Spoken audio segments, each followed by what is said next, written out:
mean, in the last 20 years, I think if anything has shown us just how toxic everything is around us. We're trying to create a better planet for the next generation, but it's also the reason why we and how we do what we do. Health crisis in America is exploding. That's what we really try to do, is kind of let people know who their farmer is. I've never had rhubarb. Okay, good. All right, here we go. It's time to meet the new pioneers transforming farming and food. These extraordinary women and men are revitalizing the soil, restoring the environment, and protecting wildlife, essential elements of Mother Nature. Prepare to be surprised as we discover one of the most crucial movements dedicated to making our world a better place.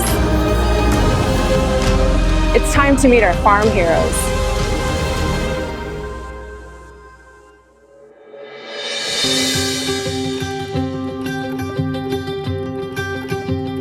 I'm Michael Kilpatrick. Great, and where are we today? We're at the Farm on Central in Carlisle, Ohio. Where are we sitting?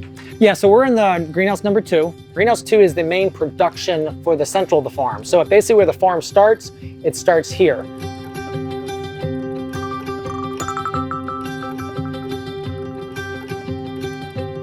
Typically, stuff gets seeded here.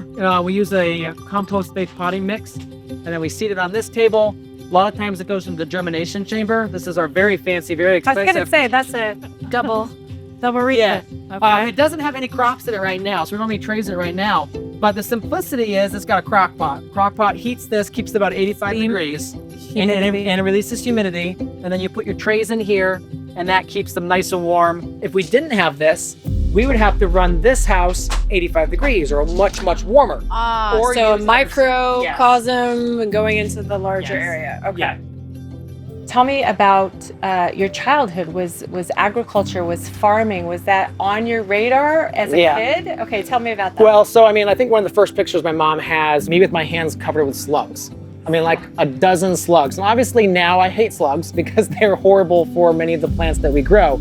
But at that point, I was just obsessed with growing things and outdoors and playing outdoors. So we moved when I was 6 years old to Massachusetts. My dad was trying to connect with us. And so he took us out in the backyard. He was talking to my mom before he went out. He says, I have no idea what I'm doing. I'm so frustrated. But we grew those crops. I mean, we made so many mistakes. So like carrots, they take 10 days to germinate. Well, we didn't know that. So after like the squash popped up and the beans popped up in 2 days, we're like, I guess they're bad seeds. So we planted cucumbers on top of them. And then 2 months later, we go out and we're like, oh, what's that? And we pull it, it's a carrot. In 1999, we moved to upstate New York, really out in the country. And that's where we really started our first farm. They bought 8 acres. You know, our little farm started growing there. And we grew that to about 12 full-time people. We managed about 500 acres and we produced a lot of food.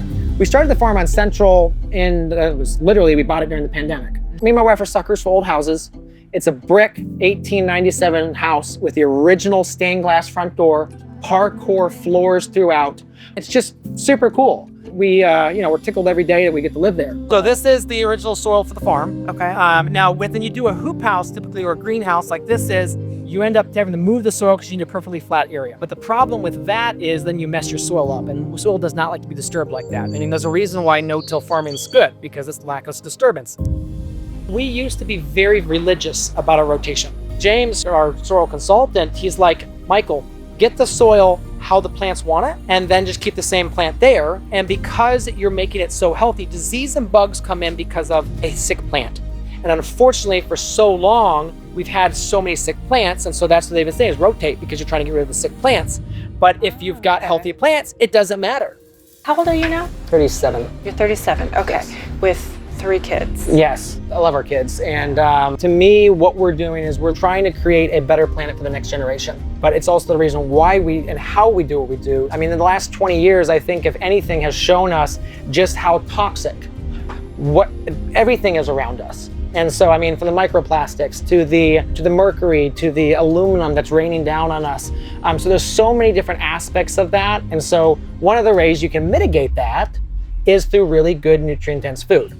So we can't say enough about cover crops. So there's cash crops, there's cover crops. So keeping a living root in the soil, right? Yes. So how important is that to you? Very important. The thing about cover crop too is you see everything above the soil, but everything below the soil is equally as much. And so when you realize, okay, look at all that biomass, you realize you're also injecting all that carbon beneath. This is something called fish mint. Fish mint. What does that mean? So it's a mint. I guess it's a mint, and it tastes like, when you eat it, it tastes like fish. Take its leaf off and smell it. Break it up and smell it. See if that does smell at all like fish. Oh my God. Yeah. It smells like fishy mint, minty fish. Fishy mint. Yeah, it's kind of weird. There are people that want to buy fish mint because it's really good for you, and it's really popular in Asian cooking. I can see that. Yes. That would be like with because you Fish have sauce. the fish sauce. Yes. Of course. Yes. And you want the mint, and you have it all in Yes. one. So we say that things need to be grown in the soil, because now you can grow blueberries on a completely plastic field in little pots and put water in there by drip, and that's called certified organic. And I'm like, where's the soil? And what we have found is that the soil food web, which is all the billions of little things that are in the soil, I mean, like a teaspoon of soil has 2 billion aspects of life. And so we know that interacts with our body, with our gut, with all of that. So if you have this basically lifeless soil that those plants are growing in, you can't get all that beneficial flora and fauna into your system. And we're starting to see massive increases in autoimmune diseases. I mean, like, the health crisis in America is exploding. And you can see that through the explosion and the profitability of healthcare. Why is healthcare so expensive and why is it so profitable? Because people are very, very sick. And we're in 2024, folks. We should have figured out by now how to have people healthier now than they were 20 years ago. But unfortunately, our life expectancy is going down. And it's because of the massive toxins and just, what we're putting in our bodies. I want to ask you something. The future, because we talked about the PMAs, Correct. right? Private membership associations. Yeah. Correct? Yeah. So that's brilliant. I know Joel Salatin played a big role. Yes, absolutely. In Joel Talks About, Correct. right? And he was your mentor, yes? Yeah, so he was the original reason I got into farming. Okay. So we basically moved to New York. Yes, we wanted to do all this stuff, but we were still told you can't make money farming. And no one, that's the side hobby.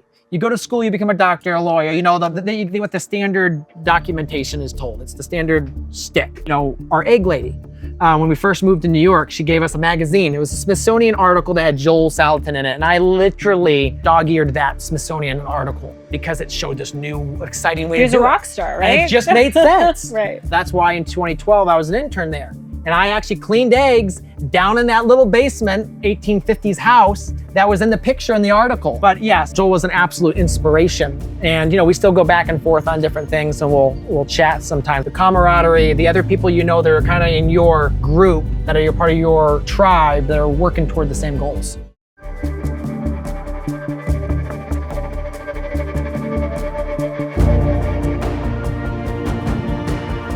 You do bring in some amendments. Yes. Okay. Yeah, and they're expensive because they're very high quality amendments. I mean, because I could go down the street and get free horse manure. We don't get free horse manure. We expend off and get very expensive because we know exactly what's in it. We know there's no salts in it. We know there's no pesticide residue. One of the main problems with, let's say, bringing in horse manure would be that the hay that those horses have eaten can be treated with a class of herbicides. So it stays in that, stays to the horse, it comes out in manure, goes in the pile. 2 years later, you try to plant into that, your plants die. You don't know why. It's from that herbicide. So wait a minute. Is this rhubarb? This rhubarb doesn't look super happy. It's only like 2 years old. We've already harvested for the year. So it's now just gonna sit here for the rest of the year, take energy, put it into its root mass so that next spring it can come up out of the ground and we can harvest a whole lot. Oh, wow. You could use the stalks, but these are tiny stalks. I mean, the real stalks are What? that. Okay. Yeah. A good rhubarb stalk is Okay. a solid inch across. It is the older clientele loves it, and we cannot produce anywhere near as much as we would like. The demand is there for rhubarb. Yes. For pies? Pies, and the amount we sell in Econ, our online store, of the rhizomes for people to plant, or the crowns, the cold crowns. I think we stocked 400 crowns this year and sold out almost. I think I'm missing something. Then we got clover. Now, this is a white clover, and white clover we typically don't use medicinally, but a red clover. Clover is really good. We actually put it in we have an herb kit for moms. We put that in there because it makes a great tea. So you have friends who are conventional farmers. They see what you're doing. They see your success. Do you feel like conventional farmers want to move towards the regenerative agriculture, the holistic? Do they want to, and then what's the main barrier? Most of them want to do what's best for the soil, the community, their kids, all of that. I mean, they are just humans like us. I think for a lot of them, they were born into the system, they're trapped. They have millions of dollars worth of expenses. A harvester is $750,000, a spray rig is $500,000. My one friend has a elevator. So they receive all the grain, they're a fertilizer salesman, they actually do the spraying. So their entire business model is conventional agriculture. So for them to change would be absolutely tremendous. Now, they are starting to do things like using prebiotics. They are starting to do a lot of no-till. So no-till is great. We're all excited about that because it used to be for every bushel of wheat grown, we lost a bushel of soil down the Mississippi River. And that's why they have to constantly dredge. And right now, even our local creeks and stuff, if you go and have a rain, it's brown. And that's because there's still a fair amount of tillage. You're not leaving that living soil, cover armor on top of the soil.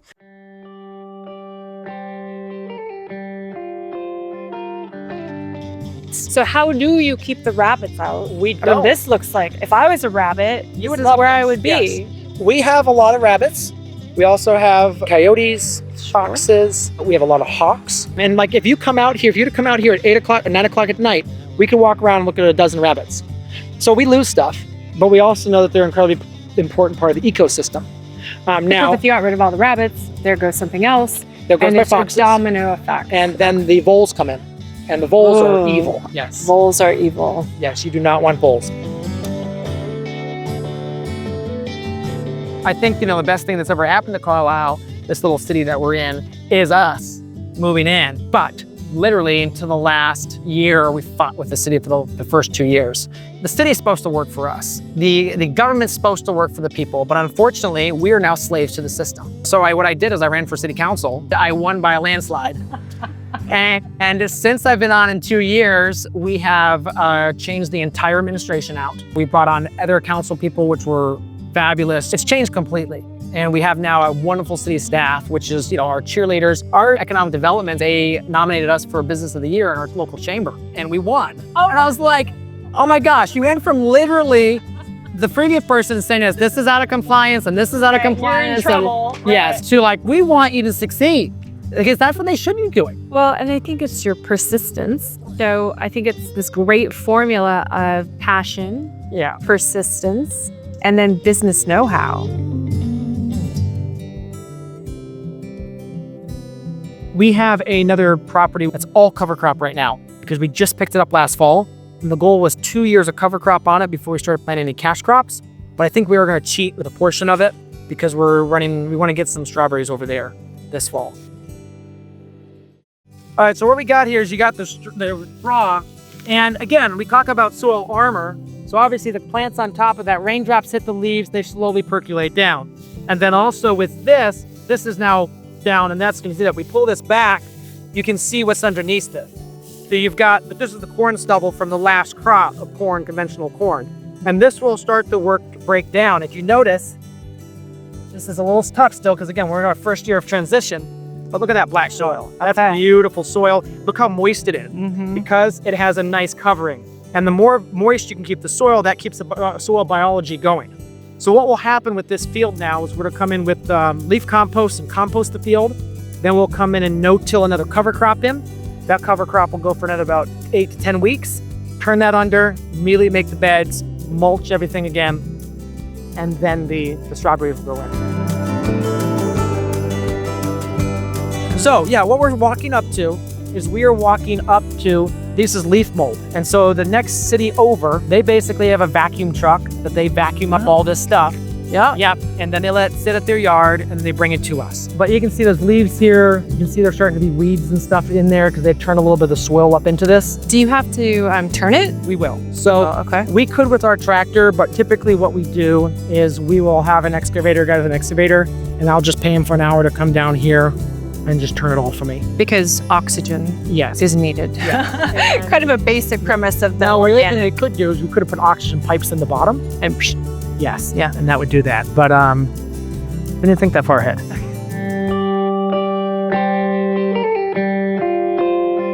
The first couple years of our farm, well, we started with a tent on our lawn, and then we bought a transit bus and we stripped everything out of the transit bus, and that was our farm store for 2 years. And then we got so busy in January 1 in 23, I walked out there and we had 12 people out the door trying to get through the bus because it was pretty small. And so we said, okay, we have to build a store. So I'd say our biggest seller here in the farm, obviously during strawberry seasons, you can't beat strawberries. I mean, we do so many strawberries. Lettuce is probably our #1. Sourdough bread is actually in lettuce fight throughout the year for that #1 spot. But I would say kind of really also up there, which is always surprises me, is our wellness lines. We sell a fair amount of our wellness lines. Cider slushies are also a huge thing that people, especially when it's a warm day out, they flock for those as well. For our business to be profitable, having a store is key because what it allows us to do is focus on the 15 to 20 crops that we're good at and then source from other farmers that are good at other crops, another 10 to 15 to 20 crops. The goal is people know who their farmer is. That's what we really try to do, is kind of let people know who their farmer is so they can put a face behind that and have that integrity of the product. You know, when I first started my farm in upstate New York, we were just growing raw food. It took us 10 years to get to about $500,000 in sales. It was hard, grind year after year after year, a lot of expensive equipment. With this model that we have here, which is the farm store, being in the city limits, pulling people to us, it's incredibly more profitable. Our margin's way higher. And it's been weird now, this year we'll probably hit $1 million in sales in just 3 or 4 years. All right, so we're here looking at our strawberries. There's one right there. So yeah, we got strawberries here. They just kind of take off by themselves. Right over there, we've got sage. Sage is a perennial, so that will come back year and year again. And here's mint that's growing wild. Mint's another one a little bit invasive. So you can see how that just grows and grows. So you kind of want to put that in a pot typically. A lot of plants are really easy to get started with. You can get strawberries and you can chalk them up. You can put cream and mint on top.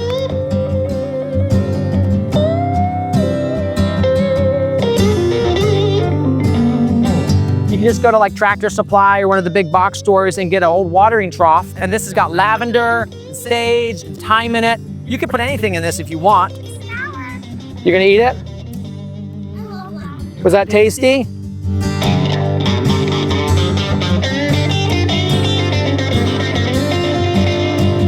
All right, so this is a 50-gallon stock tank, and we just filled it with soil. And you see we've got a few pansies in here. This is marigolds. These are signet marigolds, so little tiny marigolds. And nasturtium, you can eat the leaves. You can also eat the flowers. They're a little bit spicy, but they're beautiful in a salad. You can eat the pansies. You can eat the violas here. You like pansies? You love pansies, right? You eat those all the time.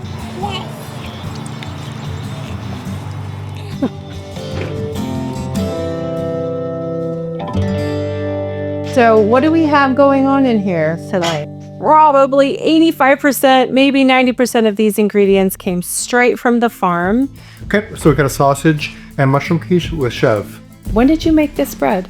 I baked it last night, but sourdough's a long process, so I started it the day before, and then it cold proofs to the fridge. Jeff, what's that? Balsamic reduction. Balsamic reduction. Put it in the stove and cook it for a while until it thickens up. It's nice and sugary. Local honey. Very cool. Very That was cool. all this good. Bite the bees in, kids? No, they would sting us. So The knife put shots on. Yes, let's take a little bit. sprinkle. There you go. That's perfect.